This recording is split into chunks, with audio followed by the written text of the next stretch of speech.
Hey there everybody, how's it going? Nice to see you again. So I have been working on my office all weekend and let me show you what I did.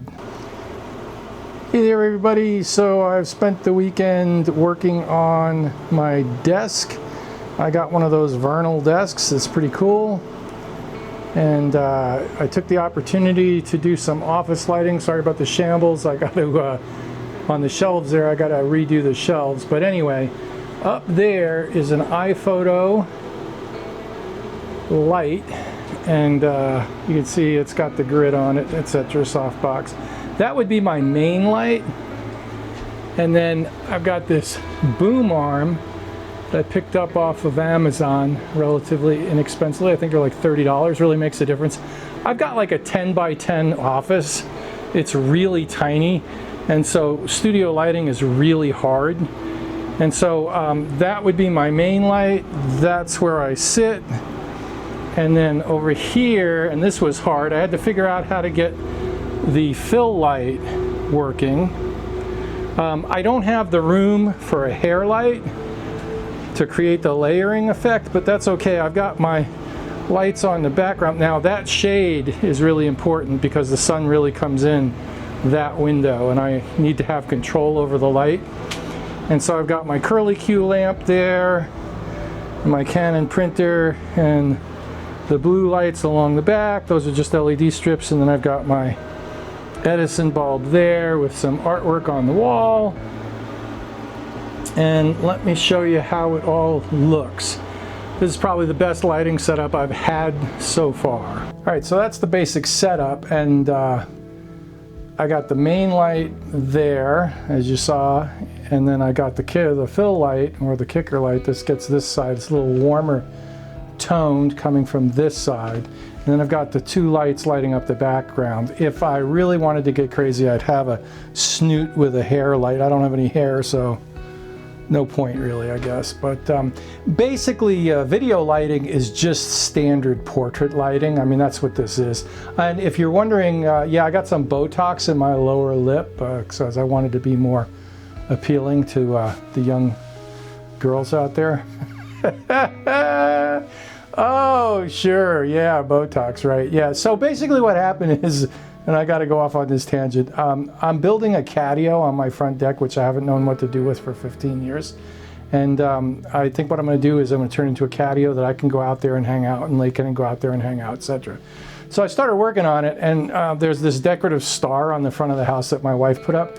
Well, over the course of the past couple of years, some wasps built a nest in there, and I was drilling some boards, and man, it happened so fast. The frickin' thing came out, wham, right on my lip. Got me right there. So I got stung by a wasp yesterday, right in the lip. And so that's why I look like I've got Botox on my lower lip. Yeah, it is what it is. It's all swollen. It doesn't hurt so much, but kind of weird. I feel like I went to the dentist or something and he missed with the Novocaine. Anyway, so studio lighting, and it's basically portraiture lighting, and it's the same thing for video. So you've got your main light on the right side or left side, depending. You can set it up either way, and then you got the fill light. Let me show you what it's like when I turn some of the lights off. So I'll turn them all off, and then we'll turn them on one at a time. So this is with everything on. The only thing I'm missing for real portraiture lighting would be a backlight. And that's interesting. I could actually do a backlight, so maybe I will, and that creates a separation from the background. So the Fuji 35, no, this is the Fuji 23mm f2 at f2. So get a little bit of a blur on the background, and etc. Shooting f-log, shutter. You know, I'm doing 24 frames per second, so I'm at 48 on the shutter speed, and then f2.0 ISO is 1250. So there it is. That's the details for this video, and then I'll show you what the lights do. Okay. So this is just the background, and that's perfect. That's exactly what I want. Now I'm shooting in manual, so the camera is not adjusting for what's happening. So this is just the background, and that's kind of, now my fill light over here is going to spill onto the background a little bit. My shade in the window is actually, it's very bright out and the sun's It's mid-afternoon, so the sun's hitting it pretty hard. So I'm getting a little bit of spill right over there from the window shade, but that's okay. That's not, and as the shade moves with the breeze, anyway, so I'm going to turn the fill light on, and my fill light is also spilling back onto the background a little bit. So let's see what that looks like. All right, there's my fill light, and it's filling in the background a little bit. It's not doing so much, but it's definitely keeping this side of my face a little bit more, it keeps this side of my face from going dark, which I'll show you. So that's just my main light, and this side of my face is pretty dark, okay? And so main, fill, and let's turn the fill on, and it didn't look like it did that much when I turned it, when I just had the fill light on, but well, let's see. And it does just enough to keep this side of my face from going dark, surprisingly. So there it is. Quick lesson in studio portraiture for stills and video, you know. If I was doing a real portraiture, I'd have a backlight, but then again, I wouldn't be sitting in a chair. The subject probably wouldn't be sitting in a chair. So a quick video on studio lighting and video lighting, etc. This is what I'm doing, and this is trying to make it work in a 10 by 10 foot space that is also used for like computer work, film scanning, printing, I mean, dry mounting. I got a lot going on in this 10 foot by 10 foot space. This is not dedicated to just photography or video. This is a multi-purpose space, and so that made the lighting very difficult. The boom arm, which was $29 off of Amazon, made all the difference. Being able to mount that on the wall and get that main light, because there's no way I could put a light stand over there. There's like shelves of my scanners there, my dry mount presses there. There's shelves on the wall, as you saw. So the boom arm coming off the wall made all the difference.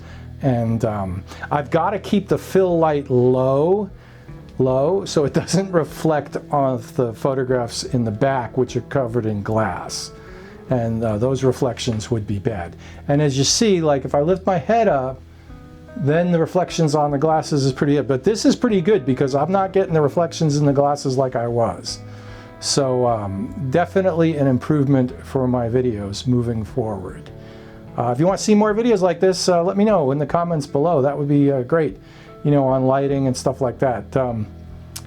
I don't use flash anymore because the new cameras, the ISOs are so high, and I don't shoot weddings anymore. But if I were going to go shoot a wedding, I would use flash. I would definitely have a flash on my camera. And so I could do videos on flash photography too. I mean, you know, I shot weddings for years. I was thinking about it last night. I'm about to go off on a waffle session here. The main points of the video is just showing you the lights. So if that's all you were here for, that's great. But it's story time with Ed. So I shot a wedding in 1984 when I was 22 years old, and I just started getting into wedding photography. And I had apprenticed for the year before, and I was working for a studio, I think it was called Flowerama or Lifetime in New York City. One of the two, I worked for both. I got a gig to do a wedding on the 90th floor of the downtown New York City Marriott Marquis Hotel, okay? And it was some Persian Jews, Iranian Jews, who obviously were in the 1%. I mean, they had money that, you know, we're talking Powerball, 500 million level money. And I don't think they won the Powerball, I just think they had money. But anyway, I was one of 11 photography teams that were covering this 800 guest wedding. And I showed up at the Marriott Marquis Hotel, and I don't know if you ever saw it. Maybe I can find some photographs. I'll run them if I can. It was a crazy building. So I show up, I have an assistant.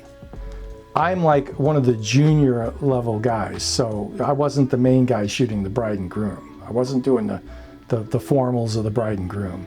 I was just there to try to cover the 800 guests. And it was very classy affair.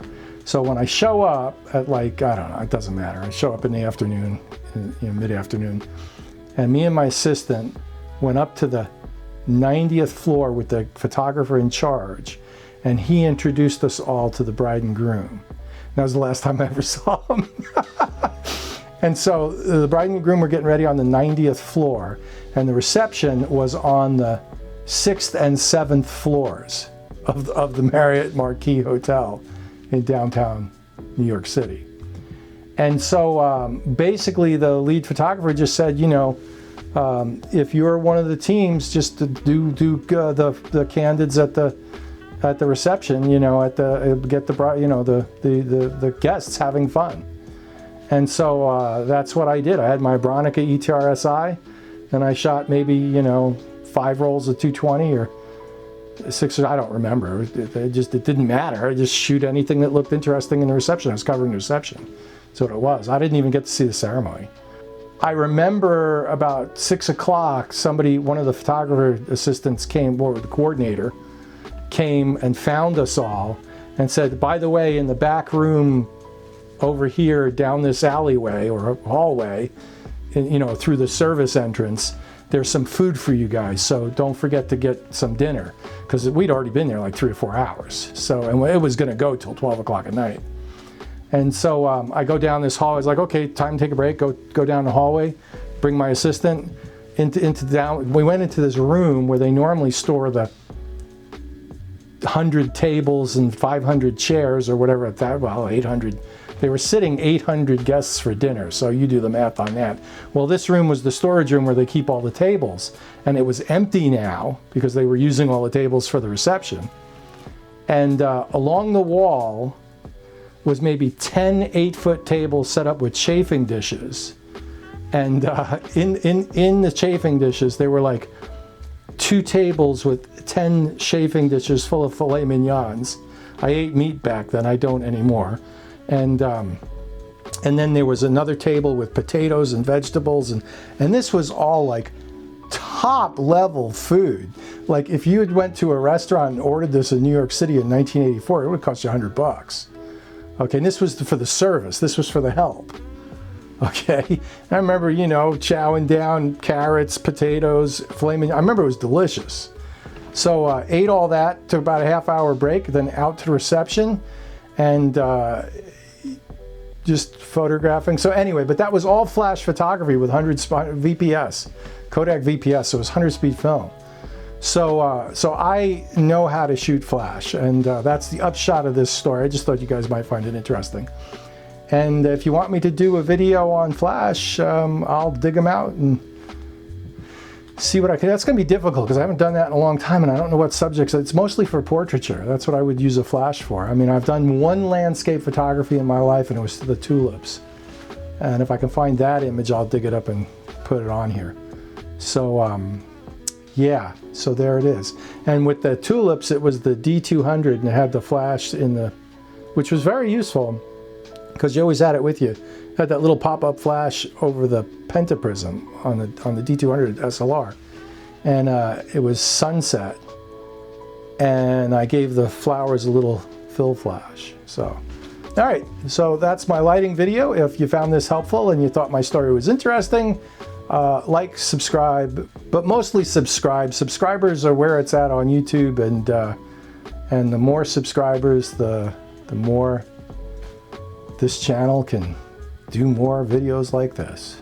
All right, we'll see you out there. Have a great one. Man, it's still hot out there, and I'm getting stung, but I want to get out there and do some photography. I almost went up to the mountains, to the Elkhorn Mountains today, but I was like, yeah, you know, blue skies and 100 degrees, and you know, so probably should have went. Anyway, but I made this great lighting video for y'all. Thanks for watching. Bye.